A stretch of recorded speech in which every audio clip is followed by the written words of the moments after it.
Elias Thorne inherited Ashenwood Manor under a sky perpetually bruised with twilight hues. The estate was a mausoleum of decay, nestled in a valley the maps simply labeled uncharted. Its stones felt cold even in high summer. Its air tasted of dust and forgotten things. He had come seeking solitude, a place to mend a mind frayed by city noise, but Ashenwood offered only a deeper, more profound silence, punctuated by the unnerving creak of settling timbers and the distant, mournful call of unseen birds. Soon, Elias noticed the peculiar recurrence. It wasn't just in the architecture, the four towers, the four gargoyles guarding the main entrance. It was in the faint scorch marks on the flagstone terrace arranged in perfect squares, in the mildewed tapestries depicting scenes divided into four distinct panels, in the unsettling collection of antique clocks, all stopped at precisely 4 minutes past the hour. The number wormed its way into his consciousness like a persistent, chilling melody. He found the journals in a hidden compartment behind a loose panel in the study. Bound in rotting leather, they belonged to the Manor's original architect, a man named Alistair Finch, long vanished.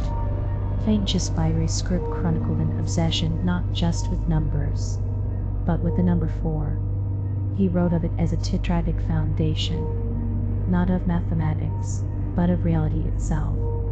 He believed that what we perceive as the universe, as God, as existence, was merely a construct built upon 4 fundamental, terrifying pillars, and that true consciousness, true seeing, required aligning oneself with this fourfold eye. Finch wrote of a ritual, a means to peer beyond the facade. It required 4 participants, aligned at 4 cardinal points, their senses focused, their minds open to the frequency of the 4. And it required a key, a sequence, a vibration, discovered through years of mending study.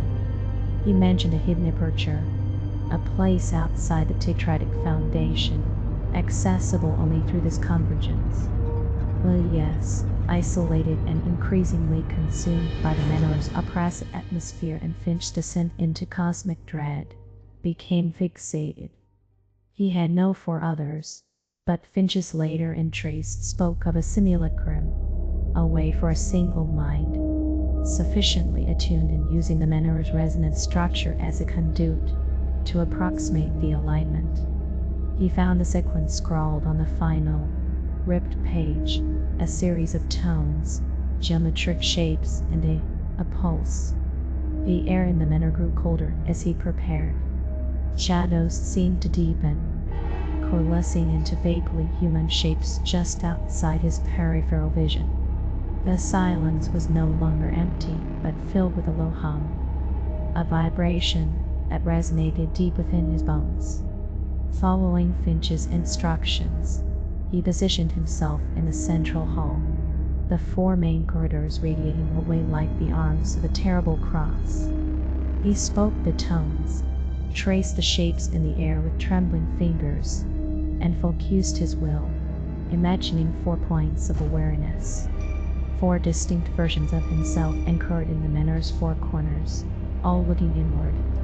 The humming intensified, becoming a deafening roar that wasn't heard with ears, but felt with every atom. The walls of the hall seemed to shimmer, the stone becoming fluid, translucent. In the center of the space, where the 4 corridors met, a tear appeared. Not a physical tear, but a void, a rent in the fabric of existence itself.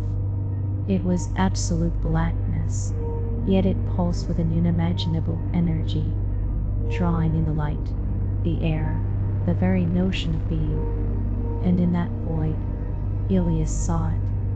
The fourfold eye, not an eye of flesh and blood, but an arrangement of impossible geometry, 4 facets of pure, alien awareness. They were not benevolent, not malevolent. They simply were the terrible, indifferent pillars holding up the fragile illusion of reality. They saw him. He felt his consciousness stretch, pulled taut like a thread towards the aperture. The simulacrum was complete. He was no longer Ilias Thorn, but a point of awareness, one of the four necessary components for the ritual to function, anchored now not by the manor, but by the horrifying truth he had witnessed. His physical body, if it remained, was irrelevant. He was becoming part of the tetratic foundation, not as a pillar, but as mortar, a fleeting sensation of terror and understanding being crushed into the terrible, indifferent structure of existence. The manor groaned around him, the sound of the void swallowing everything.